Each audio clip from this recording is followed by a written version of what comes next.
வணக்கம்.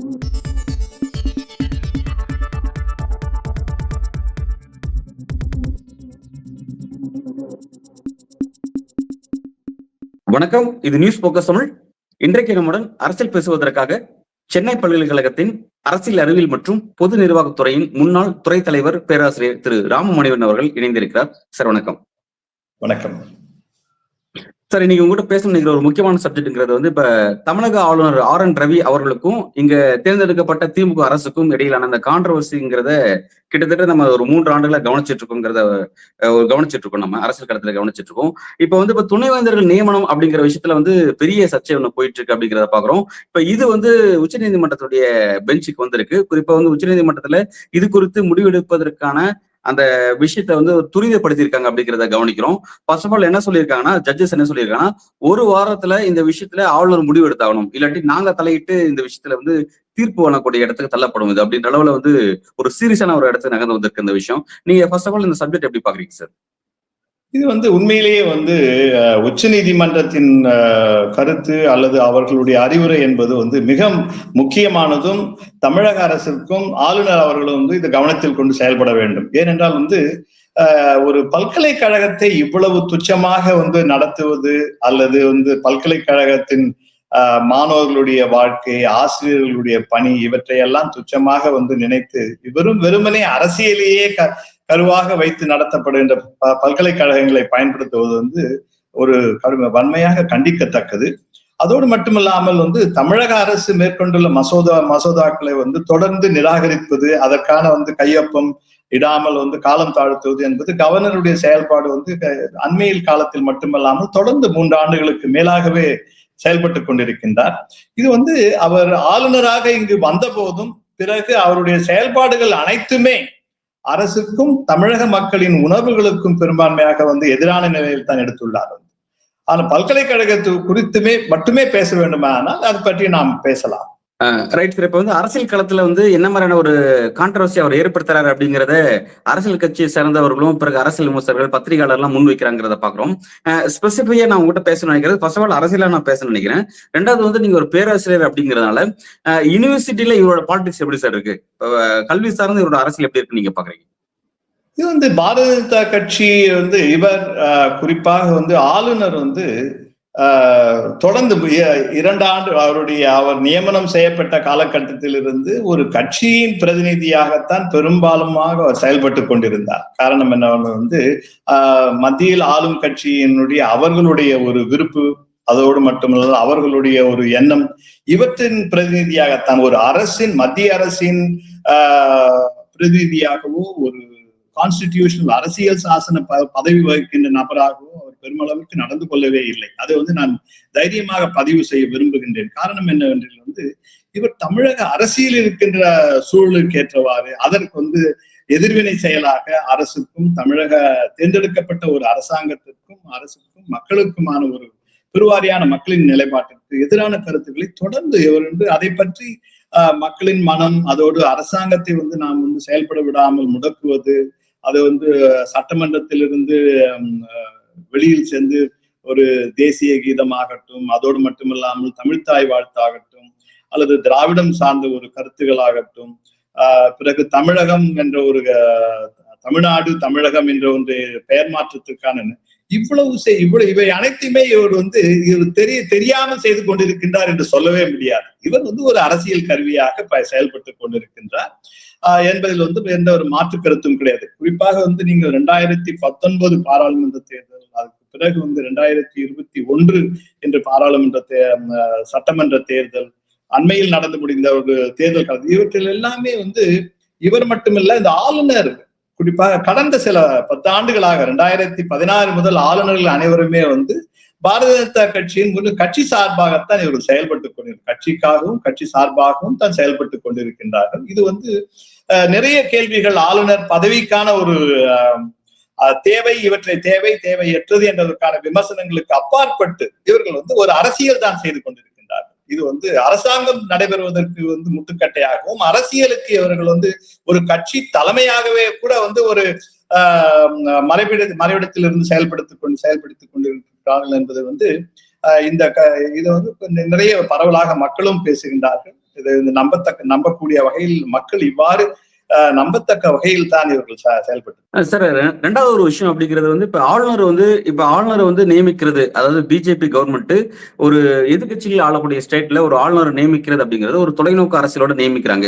அதாவது அங்க இருக்கக்கூடிய எலெக்டட் கவர்மெண்ட்டுக்கு என்ன மாதிரி விதமான பிரச்சனை எல்லாம் கொடுக்கலாம், அந்த கவர்மெண்ட்டை வந்து எப்படி வந்து ஒரு அன்பாப்புலர் ஆக்கலாம் அப்படிங்கிற மாதிரியான ஒரு ஸ்ட்ராட்டஜியை பின்பற்றதுக்காக தான் வந்து இந்த மாதிரியான ஒரு ஆளுநர் நியமனம் அப்படிங்கிறது நடக்குதுங்கிறத நம்மளால புரிஞ்சுக்க முடியுது. ஆனா வந்து இப்ப என்ன ஒரு விஷயம்னா, இப்ப ஆளுநர் ஆர்.என். ரவி தமிழ்நாட்டில் நியமனம் பண்ணதுக்கு அப்புறம் திமுகவுக்கு எதிரான கருத்துக்கள் அரசியல் ரீதியா பேசுறது, பிறகு நிர்வாக ரீதியா ஏற்படுத்துறது அப்படிங்கிற விஷயம்லாம் செய்யறாரு. இதெல்லாம் வந்து திமுக கவர்மெண்ட் ஒரு நெருக்கடி ஏற்படுத்துன்ற ஒரு பேட்டர்ன்ல தான், அந்த ஒரு எண்ணத்துல அதெல்லாம் செய்யறாங்க. ஆனா ஒரு கட்டத்துல பாத்தீங்கன்னா இதே திமுக கவர்மெண்ட்டுக்கு ஒரு பாசிட்டிவா அமைகிற ஒரு விஷயம் இருக்குது. அதாவது திமுக அரசுக்கு எதிரான மைனஸ்ல மறைச்சிட்டு இது வந்து ஒரு பெரிய ஒரு ஃப்ரண்ட் பேஸ்ல வந்து நிக்குது அப்படிங்கிற மாதிரி விஷயம் ஒன்று பார்க்கப்படுது. இதை நீங்க அப்படிதான் பாக்குறீங்களா? அதாவது இந்த ஸ்ட்ராட்டஜியை மோடி பின்பற்ற இந்த ஸ்ட்ராட்டஜி திமுக ஒரு வகையில் கெயினா மாறுது அப்படிங்கறத சொல்லப்படுது. நீங்க அதை எப்படி பாக்குறீங்க சார்?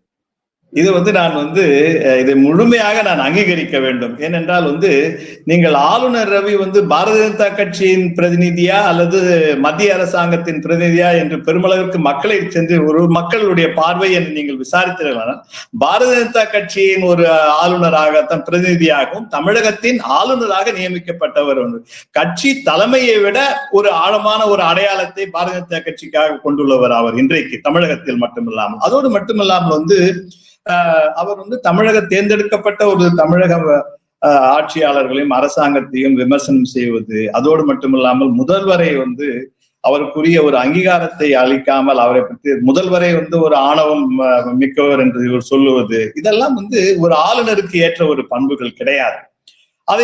இதே போல வந்து எனக்கு வந்து என்னை பொறுத்த மட்டில் அது அண்மையில் முடிந்த ஒரு பாராளுமன்ற தேர்தலாகட்டும், 2024 பாராளுமன்ற தேர்தலாகட்டும் அல்லது வரப்போகின்ற 26 தேர்தலாகட்டும், தமிழகத்தில் இவர் மட்டும் ஆளுநராக இருந்தால் இவரே ஒரு பிரச்சார பொருளாக மாறுவதில் எந்த விதமான ஒரு ஐயமும் கிடையாது. ஏனென்றால் வந்து இது வந்து திமுகவை இவர் எவ்வளவு விமர்சனம் செய்தாலும் அல்லது திமுக கட்சியின் கொள்கைகளை திட்டங்கள் இதற்காக நான் வந்து திமுக கட்சி எல்லாமே சரியாக செய்து கொண்டிருக்கிறேன் நான் சொல்லவில்லை. ஆனால் அவர்களுடைய இவர் வைக்கின்ற விமர்சனங்கள் வந்து அந்த கருத்தாக்கும் செயல்பாடுகளை குறித்து வைப்பதில்லை. இவர் சொல்வதெல்லாம் திராவிடத்தை பற்றி பேசுகின்றார், பிறகு தமிழகம் தமிழ்நாடு ஒரு பெயர் மாற்றத்தை பற்றி பேசுகின்றார், பிறகு வந்து மடங்களை மடாதிபதிகளுக்கு வந்து இவர் ஒரு தூக்கு பூஜாவாக செயல்பட்டு கொண்டிருக்கின்றார். இங்க வந்து இதையெல்லாம் வந்து இது எவ்வாறு அரசாங்க செயல் திட்டங்களுக்கு வந்து எவ்வாறு இது வந்து ஒரு துணையாக நிற்கும் இவர் செய்கின்ற செயல்கள்? ஆதலால் என்ன ஆகின்றது என்றால் கொள்கை ரீதியாக வந்து இவர் வந்து எதிர்பிரச்சாரம் செய்வது போல் இருந்தாலும் கூட ஒரு திராவிட கட்சிகளுக்கும் திராவிட இயக்கத்திற்கும் திராவிட முன்னேற்ற கழகத்திற்கும் இவர் ஒரு மிகப்பெரிய ஒரு விளம்பரம். இவரே ஒரு மிகப்பெரிய இதை பாரதிய ஜனதா கட்சி இதுவரையில் புரிந்து கொள்ளவில்லை. நாங்கள் என்ன சொல்லுகின்றோம் என்றால் வந்து இவர் மட்டும் 2026 வரை தொடர்ந்தார், 2025, 26 வரை தொடர்ந்தார், திமுக அரசாங்கத்துக்கு திமுக கட்சிக்கு வந்து நிறைய வேலையே கிடையாது. இவரையே பிம்பமாக வைத்து அரசியல் அடுத்த தேர்தலுக்கு அவர் சொன்னார். அவ்வளவு ஒரு உறுதியான சக்தியான வலிமையான ஆள் கிடையாது. ஒரு அரசாங்க அதிகாரியாக இருந்தவர் இன்றைக்கு ஆளுநராக இருக்கின்றார். இவரால் என்ன அரசியல் செய்ய முடியும்? இதை தவிர இதற்கு மேலாக அதனால் வந்து ஒரு ஆளுநருக்குரிய ஒரு பாரம்பரியம் இருக்கின்றது. அரசியல் தலைவர்கள் அரசியல் கட்சிகளிலிருந்து வருபவர்கள், இவர் ஒரு அதிகாரியாக இருந்தவர். அதோடு மட்டுமல்லாமல் இவருக்கு தெரிந்த தமிழகத்தை பற்றி இவருக்கு இருக்கின்ற ஒரு புரிதலும், திராவிடத்தை பற்றி இவருக்கு இருக்கின்ற புரிதலும், அதற்கு வந்து இவரும் சீமானும் மற்றும் அண்ணாமலையும் ஒரே நிலைப்பாட்டில் இருக்கின்ற நிறைய ஒரு சொல்லாடல்களை நாம் பார்க்கின்றோம். நீங்க கவர்னர் என்ற ஒரு அதிகார உச்சத்தை பாருங்கள். இவர் வந்து சீமானின் நிலைக்கு இவர் பேசுகின்றது சீமான் பேசினார், சீமான் பேசுவது இவர் பேசுகின்றார் என்றால் இவருக்கும் சீமானுக்கும் வந்து சீமான் ஆளுநர் அளவுக்கு உயர்ந்து விட்டாரா அல்லது இவர் சீமான் அளவுக்கு தாழ்ந்து விட்டாரா அரசியல் என்பது தான் நாம் நினைத்து பார்க்கணும். இத்தகைய ஒரு அரசியல் செய்யக்கூடிய அளவுக்கு ஒரு தாழ்ந்த நிலையில் அவர் அரசியல் பேசும் பொழுது வந்து இவர் நிச்சயமாக வந்து திமுக திராவிட முன்னேற்ற கழகத்திற்கு ஒரு விளம்பரம், எதிர்வினை விளம்பரம் செய்யக்கூடியவர். இதை அடுத்த தேர்தல் வரை இவ்வாறே பாரதிய ஜனதா கட்சி இதை கவனத்தில் கொள்ளவில்லை என்றால் திராவிட முன்னேற்ற கழகத்திற்கு இவர்கள் வந்து நிச்சயமாக ஒரு விளம்பர பொருளை பரிசீலிக்கின்றார்கள் என்று தான் சொல்ல வேண்டும். நிச்சயமா இந்த விளம்பரம் வந்து நீங்க சொல்றதை பார்க்கும்போது நிச்சயமா இந்த விளம்பரம் அப்படிங்கிறது 2026 மீதும் திமுக ஆட்சிக்கு வருவதற்கான ஒரு வாய்ப்புகளை இவங்களே இந்த பாலிடிக்ஸ் மூலமே அதை வந்து சாத்தியமாக்கிடுவாங்க அப்படிங்கிற மாதிரி தான் இருக்கு. ஏதோ ஒரு வகையில திமுக ஒரு கெயினை கொடுக்குறாரு. பாஜக வந்து இந்த விஷயத்துல வந்து தப்பான ஸ்ட்ராட்டஜியை பின்பற்றுதோ அப்படிங்கிறத கூட பல பத்திரிகையாளர்கள் கூட அந்த பார்வையை முன்வைக்கிறாங்கிறத நான் கவனிக்கிறேன் சார்.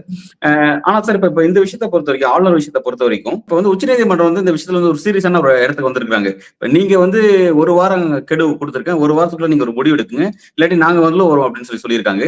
ஏற்கனவே ஆளுநர் வந்து அதாவது தமிழக அரசு நிறைவேற்றிய பல்வேறு மசோதாக்களுக்கு அவர் வந்து ஒப்புதல் கொடுக்காம அவர் வந்து ஒரு அரசியல் பண்ணிட்டு தான் கவனிச்சோம்.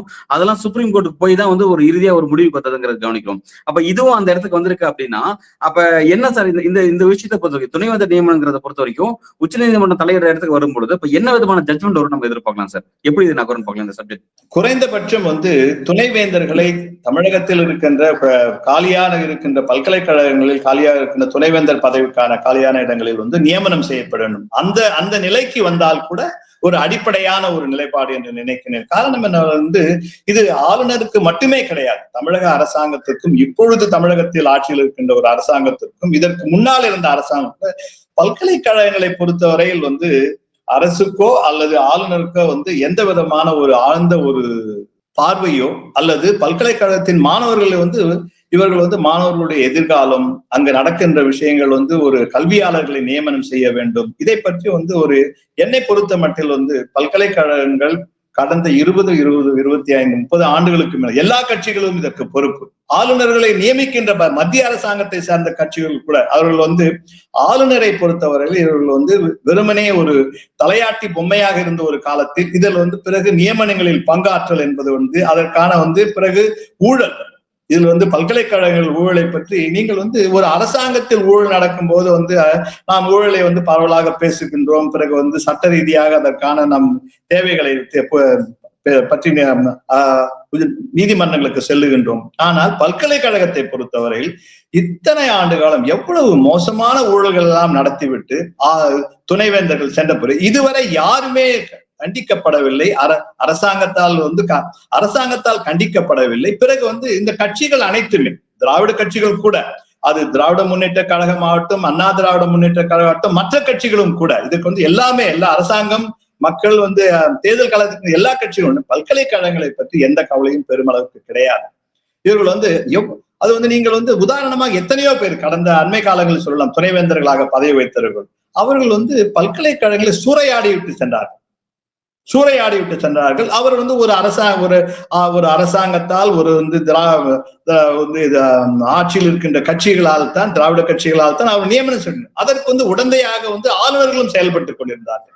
இப்பொழுது என்ன பிரச்சனை என்றால், இப்பொழுது வந்து ஒரு திமுக திராவிட முன்னேற்ற கழகம், பிறகு அதற்கு எதிர்கட்சியாகின்ற பாரதிய ஜனதா கட்சியும் இப்ப இவர்களுக்கு ஒரு உடன்படிக்கை ஏற்படுத்திக் கொள்ள முடியவில்லை. அதனால் வந்து முன்பு இந்த உடன்படிக்கையால் வந்து பல்கலைக்கழகங்கள் பாழாயின, இப்போது உடன்படிக்கை இல்லாததால் பாழாகி கொண்டிருக்கின்றன. இதுல வந்து பல்கலைக்கழகங்கள் பாழாகி கொண்டுதான் இருக்கின்றது. இதில் இருக்கின்ற ஒரு ஆச்சரியத்தை பாருங்கள், இவர்களுக்குள் உடன்படிக்கை இருந்த பொழுது பல்கலைக்கழகங்கள் சீரழிக்கப்பட்டது, உடன்படிக்கை ஏற்படாத பொழுது சீரழிந்து கொண்டிருக்கின்றது. இதை வந்து உச்ச நீதிமன்றம் வந்து இங்கு பல்கலைக்கழகங்கள் நியமனங்களில் நடக்கின்ற ஊழல், பிறகு வந்து ஆசிரியர் நியமனங்களில் நடக்கின்ற ஊழல்கள், பிறகு வந்து நீங்கள் வந்து இதை பற்றியெல்லாம் யாருமே வந்து எந்த விதமான ஒரு தீர்வுக்காக பேசவில்லை.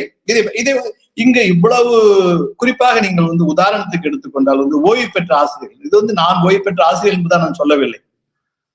இங்கு ஓய்வு பெற்ற ஆசிரியர்கள் 3 ஆண்டுகளுக்கு மேலாக அவர்களுடைய வைப்பு நிதியோ ஓய்வு பெறுவதற்கான ஒரு தொகை இதை கூட வந்து ஒரு செட்டில்மெண்ட் ஒன்றுமே செய்யவில்லை. 3 ஆண்டுகள் 4 ஆண்டுகளுக்காவது ஓய்வூதியம் பெறாமல் ஆசிரியர்கள் இருக்கின்றார்கள். இதை பற்றியெல்லாம் வந்து அரசாங்கம் வந்து நீங்க வந்து வெறும் துணைவேந்தர் நியமனம் என்பதை பற்றி பேசும்போது இந்த விஷயங்கள் வந்து வெளிவருகின்றன. ஆனால் இதை பற்றியெல்லாம் அரசாங்கம் கவனத்தில் கொள்ள வேண்டும். இது வந்து போக்குவரத்து துறையாகட்டும், மருத்துவத்துறையாகட்டும், கல்வித்துறையாகட்டும், எந்த அரசாங்கம், இது திராவிட முன்னேற்ற கழகம் இப்பொழுது ஆட்சியில் இருக்கின்றது. ஆனால் இதற்கு முன்பாக வேறு கட்சிகள் ஆட்சி நின்ற எல்லா கட்சிகளுமே கூட இவர்களுக்கு வந்து பல்கலைக்கழகங்களை பொறுத்தவரையில் வந்து துணைவேந்தர் நியமனம், ஆசிரியர் நியமனம், இவற்றில் எங்களுக்குரிய தொகை கிடைத்தால் போதும் என்று நினைக்கக்கூடிய ஒரு நிலைப்பாடு இருப்பதாலும் இதற்கு ஆளுநர்களும் உடந்தையாக இருந்துதான் சரித்திரம். இப்பொழுது வந்து ஆளுநருக்கும் இது உடன்படிக்கலையா ஒரு அடிப்படையான ஒரு ஒத்த கருத்து இல்லாததால் அங்கு ஆளுநர் இப்பொழுது இருக்கின்ற ஆளுநர் அவருக்கு என்ன ஒரு அவருடைய நிலைப்பாட்டில் இருந்து அவருடைய கட்சியின் நிலைப்பாட்டில் இருந்து என்னென்ன நியமனங்கள் செய்ய வேண்டுமோ அதை செய்து கொண்டிருக்கின்றார். அது அண்ணா பல்கலைக்கழகமாகட்டும் வேறு பல்கலைக்கழகமாகட்டும். ஆனால் இது செய்ய முடியாத ஒரு முட்டுக்கட்டையான ஒரு நிலைப்பாட்டில் இருக்கும்போதுதான் பல்கலைக்கழகத்தில் இருக்கின்ற ஒரு கல்வி தரம், பிறகு வந்து அவர்களுடைய ஆசிரியர்களுடைய பணிக்கடமை. இன்றைக்கு வந்து ஆசிரியர்கள் வந்து 20% ஆசிரியர்கள் பல்கலைக்கழகத்திலே கூட நீங்கள் நான் பெயர் சொல்ல விரும்பவில்லை, பல்கலைக்கழகங்கள் பணிக்கே வருவதில்லை, சம்பளம் பெற்றுக் கொண்டிருக்கின்றார்கள். ஆனால் 3 வருடங்களுக்கு மேலாக வந்து ஓய்வு பெற்றவர்களுக்கு வந்து இது ஓய்வூதியத்துக்கான அடிப்படையான தொகை, அவர்களுக்கான வைப்பு நிதி, இவை அனைத்து எதுவுமே தரப்படவில்லை. இப்பொழுது வந்து நீங்கள் வந்து இதே ஒரு உதாரணமாக எடுத்துக்கொண்டால் வந்து கள்ளச்சாராயம் குடித்து விட்டு வந்து 50 பேரோ 100 பேரோ மடியும் பொழுது ஒருவருக்கு 10 லட்சம் ஒன்று ஈட்டு தொகையாக அரசாங்கம் கொடுத்து ஒரு பப்ளிக் வியூ என்று சொல்லப்படுகின்ற பொதுமக்களின் பார்வைக்காக அவர்களுக்கு வந்து நட்டையீடு கொடுக்கும் போது இங்க 35 ஆண்டுகள் வந்து 40 ஆண்டுகள் ஆசிரியராக பணிபுரிந்து விட்டு எந்த ஒரு தொகையும் ஒரு வைப்பு நிதியும் இல்லாமல் ஓய்வு பெறும்போது இந்த நிலையை நீங்கள் நினைத்து பாருங்கள். இது இப்பொழுது திமுக ஆட்சியில் நடந்தது என்று சொல்லவில்லை. இவ்வாறு இந்த நிலைக்கு வருவதற்கு காரணம் என்று வந்து நிறைய துணைவேந்தர்கள் காரணம், நிர்வாக ரீதியான அரசாங்கத்தின் வந்து செயலற்ற தன்மையா வந்து பல அரசாங்கங்கள், இதற்கு முன்பாக இருந்த அரசாங்கங்களின் செயலற்ற தன்மை, அதோடு மட்டுமல்லாமல் ஆசிரியர்களின் வந்து ஒரு தரம், இவை அனைத்துமே வந்து ஒரு கீழ்மட்டை தொடும் அளவிற்கு சென்னை பல்கலைக்கழகம் போன்ற பல்கலைக்கழகங்கள் இவ்வாறு இந்த நிலைக்கு வருவதற்கு காரணமே வந்து அந்த அரசாங்கமும் ஆளுநர்களும் வந்து இதற்கு வந்து முக்கியமான பொறுப்பேற்க வேண்டும். இதையும் நீதிமன்றம் கவனத்தில் கொள்ள வேண்டும். Right sir. இப்ப நீங்க ஒரு சீரியஸான ஒரு பிரச்சனையை தொட்டிருக்கீங்க. இப்ப இதே மாதிரி வந்து இப்ப போக்குவரத்து தொழிலாளர்களுக்கு ஒரு பிரச்சனை இருக்கு, இதே மாதிரியான பிரச்சனை இருக்கு. இப்ப அவங்க வந்து அப்பப்ப வந்து ஒன்று கூடி போராட்டம் அப்படிங்கிற மாதிரியான ஆக்டிவிட்டிஸ் நோக்கி நகராங்க. ஓய்வு பெற்ற தொழிலாளர்கள் குறிப்பிடுறேன். அதே மாதிரி ஓய்வு பெற்ற ஆசிரியர்களுக்கு இவ்வளவு பிரச்சனை இருக்கு அப்படிங்கும் போது இப்ப நீங்க வந்து ஒரு இன்டெலெக்சுவல் பிளாட்ஃபார்மை சேர்ந்தவங்க, இப்ப நீங்க வந்து நினைச்சா எவ்வளவு விஷயங்கள் எல்லாம் செய்யலாம். ஒரு அரசுக்கு எதிராக அரசு வந்து உங்களோட உரிமையில மறுக்குதுன்னா நீங்க எவ்வளவு விஷயத்த செய்யலாம். அப்ப நீங்க வந்து ஏன் வந்து இந்த மாதிரி ஆக்டிவிட்டிஸ்ல வந்து ஈடுபட்டு நீங்க இந்த அரசுக்கு ஒரு அழுத்தத்தையோ இல்ல அரசாங்கத்தை ஒரு நெருக்கடியோ, நான் சென்ட்ரல் கவர்மெண்ட் சேர்த்து சொல்றேன், central government and state government பிறகு ஆளுநர் எல்லாத்தையும் சேர்த்து நீங்க ஏன் வந்து ஒரு ஆக்டிவிட்டிஸ் முன்னெடுக்கல சார்? உங்களுக்கான அசோசியேஷன் நாங்க வந்து நான் ஓய்வு பெறுவதற்கு முன்பாக கூட வந்து ஆசிரியர் பணியில் இருக்கும் பொழுது ஓய்வு பெற்ற ஆசிரியர்களுக்காகவும் போக்குவரத்து துறையில் ஓய்வு பெற்றவர்களுக்காகவும் வந்து பத்திரிகையாளர் சந்திப்பு நடத்தி அவர்களுக்கு வந்து நீதி கிடைக்க வேண்டும் என்று பேசியவன் இப்பொழுதும் பேசிக் கொண்டிருப்பேன். அதுக்காக வந்து நான் தொடர்ந்து பேசிக் கொண்டிருக்கேன். எனக்காக மட்டுமே கிடையாது, என்னை போல வந்து ஆயிரக்கணக்கான ஆசிரியர்கள் ஓய்வு பெற்றிருக்கின்றார்கள். வந்து அவர்கள் வந்து வீட்டுக்கு ஓய்வு பெற்று 30 ஆண்டுகள் பணிபுரிந்து வீட்டுக்கு போகும்பொழுது வந்து எந்த ஒரு ஈட்டுத் தொகையும் இல்லாமல் வீட்டுக்கு சென்று மருத்துவம் பார்க்க வேண்டும், வீடு கட்டுவதோ அவர்களுக்கான வாழ்க்கைக்கான ஆதாரங்களை பயன்படுத்திக் கொள்ள வேண்டும், திருமணங்கள் நடத்தி கொள்ள வேண்டும், இவை அனைத்துமே எந்த தொகையுமே இல்லாமல் இவ்வாறு நீங்கள் 35 ஆண்டுகள் வந்து இது வந்து 3 ஆண்டுகளில் நடந்த விஷயம் கிடையாது. இது ஸ்டாலின் அவர்களுடைய அரசாங்கத்தையோ இல்ல திராவிட முன்னேற்ற கழகத்தையோ மட்டுமே நான் சொல்லவில்லை, எல்லா ஆட்சியாளர்களுடைய நிலைப்பாடு நான் சொல்லுகின்றேன். இது மத்திய அரசாகட்டும் மாநில அரசாகட்டும் கல்வியை பொறுத்த மட்டில் வியாபாரமாக நடத்தப்படுது. ஆனால் வந்து ஒரு அரசு பல்கலைக்கழகங்கள் இவ்வாறு இருக்கு. எப்படி தனியார் பல்கலைக்கழகங்கள் வந்து இத்தனை பல்கலைக்கழகங்கள் அண்மை காலத்தில் 10 ஆண்டுகளில் வந்து எவ்வளவு பெரிய பெரிய பல்கலைக்கழகங்கள் தமிழகத்தில் வந்திருக்கிறது, அண்டை மாநிலங்கள் வந்திருக்கு. அவர்கள் எல்லாம் வந்து இதை விட 3 மடங்கு சம்பளம் கொடுக்கின்றார்கள், ஓய்வூதியம் கொடுக்கின்றார்கள். இவர்கள் எல்லாம் யார் என்றால் வந்து அரசியல் பின்புலத்தில் செயல்படுபவர்கள். எப்படி வந்து கல்வியை வந்து தனி உடைமையை ஆக்கிவிட்டு பிறகு வந்து அரசு வந்து மதுபானத்தை வந்து பொது உடைமை தத்துவத்தில் அரசே கையாளுகின்றன. இரண்டிலுமே இவர்கள் லாபம் பார்க்கின்றார்கள். இது வந்து ஒரு கட்சியை மட்டும் சொல்லவில்லை, திரும்ப சொல்வது வந்து ஒரு கட்சி மட்டும் கிடையாது, எல்லா கட்சிகளும் இதற்கு காரணம். அதனால் வந்து இது ஒரு சமூக பார்வையாக நீங்கள் சொல்வது போல வந்து இது சமூகம் சார்ந்த ஒரு சிந்தனை, சமூகம் சார்ந்த ஒரு மாறுதல் கொண்டு வர வேண்டும். இது வந்து ஆட்சியாளர்கள் எந்த கட்சியாக இருந்தாலும், இப்பொழுது பாரதிய ஜனதா கட்சி ஆளுநர் வந்து பாரதிய ஜனதா கட்சிக்கும் திராவிட முன்னேற்ற கழகத்துக்கும் ஒரு உடன்பாடு இல்லை என்ற நிலையில் தான் பல்கலைக்கழகங்கள் பாழாகிக் கொண்டிருக்கின்றன. இதற்கு முன்பாக நான் சொல்ல போறது வந்து இவர்களுக்குள் ஒரு அதே காங்கிரசினுடைய ஆட்சியில் இருந்த கவர்னர் ஆகட்டும், பிறகு வந்து இங்க திமுகவோ ஆட்சியில் இருந்த போது ஒரு ஒத்த கருத்து இருந்த போது அப்பொழுதும் பாழாகி கொண்டுதான் இருந்தது. இப்படித்தான் பல துணைவேந்தர்கள் அவர்கள் காசு கொடுத்து விட்டு பிறகு வந்து அந்த கொடுத்த காசை திரும்ப பெறுவதற்காக ஊழலில் செயல்பட்டு கடைசி நாள் வரை பல்கலைக்கழகங்களை சூறையாடிவிட்டு சென்றது. நீங்கள் அவ்வாறு ஒரு துணைவேந்தர்களை நியமிக்கும் பொழுது கல்வியாளர்களுக்கும் புத்தகம் எழுதுபவர்களுக்கும் பேச்சு சமூகத்தில் அறிவுசார் தளத்தில் செயல்படுபவர்களுக்கும் எந்த ஒரு அங்கீகாரமே கிடையாது இந்த சமூகத்தில். ஆனால் இதே போல ஒரு சமூகத்தில் அப்போது நீங்கள் ஒரு மாற்று கருத்தை நீங்க சொல்லும் பொழுது உங்களுக்கு எதிர்வினையாக பேசுவது போல்தான் தோன்றும். ஆனால் பல்கலைக்கழகத்தில் இருந்து அவர்களுடைய ஊழல், அதோடு தவறான நியமனங்கள், ஆசிரியர் பணி, பல்கலைக்கழக ஆசிரியர்கள் எதற்காக பணிக்கு வருவதில்லை, 12 மணிக்கு பணிக்கு 2 மணிக்கு வீட்டுக்கு போகின்ற ஆசிரியர்கள் இருக்கின்றார்கள். அவர்களுக்கெல்லாம் எல்லா விதமான பாதுகாப்பும் இருக்கின்றது. ஆனால் நீங்கள் பணி செய்பவர்களுக்கு எந்த விதமான பாதுகாப்பு கிடையாது. இதை அரசாங்கம், இந்த அரசாங்கம், மத்திய அரசாங்கம், மாநில அரசாங்கம் கவனத்தில் கொண்டு பல்கலைக்கழகங்கள் சரியான நியமனங்களை மேற்கொள்ள வேண்டும். தகுதியான மனிதர்களை பேராசிரியர்களாகவும் ஆசிரியர்களாகவும் அதோடு துணைவேந்தர்களாக நியமிக்க வேண்டும். நீங்கள் எல்லாமே பேரத்தின் அடிப்படையில் துணைவேந்தர்களை நியமித்து விட்டு இதில் கவர்னர் மாளிகைக்கும் அரசாங்கத்திற்கும் எந்த ஆட்சியாளர்களுக்கும் ஒரு உடன்பாடு என்ற நிலையில் வந்தால் பல்கலைக்கழகங்கள் இந்த நிலைக்குத்தான் வரும். அதனால் இதை திரும்ப பெற வேண்டும் என்றால் இது கவர்னருக்கும் இதில் இப்பொழுது இருக்கின்ற ஆளுநருக்கும் தமிழக அரசிற்கும் இதை இந்த ஒரு நேர்மையான முறையில் நம்மால் செயல்பட முடியும் என்றால் ஒரு கட்சி சார் ஒரு பார்வையை கடந்து ஊழலுக்கும் ஊழல் என்ற நிலைப்பாட்டினை கடந்து நியமனம் செய்ய முடியுமே. ஆனால் தகுதியான மனிதர்களை நியமனம் ஆசிரியர்களாகவும் பேராசிரியர்களாகவும் அப்பொழுதுதான் பல்கலைக்கழகங்களோட கட்டுப்பாட்டுகளுக்கு வரும். ஒரு தவறான மனிதர்களை துணைவேந்தர்களாக நியமிக்கும் பொழுது அவர்களால் ஒன்றும் செய்ய முடியாது என்றால் என்ன செய்ய முடியும்? தாங்கள் 30 ஆண்டுகள் வகுப்பே எடுக்காத ஒரு பேராசிரியரை நீங்கள் துணைவேந்தராக நியமிக்கும் பொழுது அவரால் அந்த பல்கலைக்கழகத்தில் ஆசிரியர்கள் என்ன பணி செய்வார்கள்? நான் உதாரணமாக நிறைய பேரை சொல்லலாம். ஆனால் இதுதான் ஒரு முக்கியமான பிரதான பல்கலைக்கழகங்கள் இன்றைய நிலைப்பாடு. பிறகு நாங்கள் இவர்களை அப்பொழுது அழைத்து அரசு அலுவலர்களை, அரசு மந்திரிகளையோ அல்லது முக்கியமான தலைவர்களை அழைத்து அவர்களுக்கு ஒரு கூட்டத்தில் பேச வைத்து திரும்பி அனுப்பிட்டால் பல்கலைக்கழகங்கள் செயல்படுவது என்பது ஒரு உண்மையான நிலைப்பாடு கிடையாது. ஒரு ஆழமான நிலையில் வகுப்புகள் ஒழுங்காக நடைபெற வேண்டும், மாணவர்கள் வகுப்புகளுக்கு வர வேண்டும், ஆசிரியர்கள் பல்கலைக்கழகங்களில் முழு நேரம் பணிபுரிய வேண்டும், துணைவேந்தர்கள் நிர்வாக ரீதியாகவும் கல்வியாளர்களாகவும் இருக்க வேண்டும். ரொம்ப அழகா இப்ப பல்கலைக்கழகங்கள்ல ஆளுநராலையும் தமிழக அரசினாலையும் அந்த துணைவேந்தர் நியமனம் அப்படிங்கிற விஷயத்துல நடக்கக்கூடிய பின்விளைவு என்ன, அதாவது நடக்கக்கூடிய தவறு என்ன, அந்த தவறால நடக்கக்கூடிய பின்விளைவுகள் என்ன அப்படிங்கிறத ரொம்ப அழகா உங்களோட அனுபவபூர்வம் உங்களோட கருத்துல பதிவு செஞ்சிருக்கீங்க சார். ரெண்டாவது ஆளுநர் ஆர்.என். ரவியோடைய அரசியல் பற்றியும் அவருக்கு பின்னாடி இருக்கிற பாஜகவோட அரசியல் இந்த விஷயத்துல என்ன அப்படிங்கிறத பற்றி உங்களோட கருத்தை பதிவு செஞ்சிருக்கீங்க. இந்த விவகாரம் அடுத்த கட்டமா எதை நோக்கி நகர்த்துங்கிறத பொறுத்து பார்ப்போம் சார். மிக்க நன்றி. நன்றி, வணக்கம்.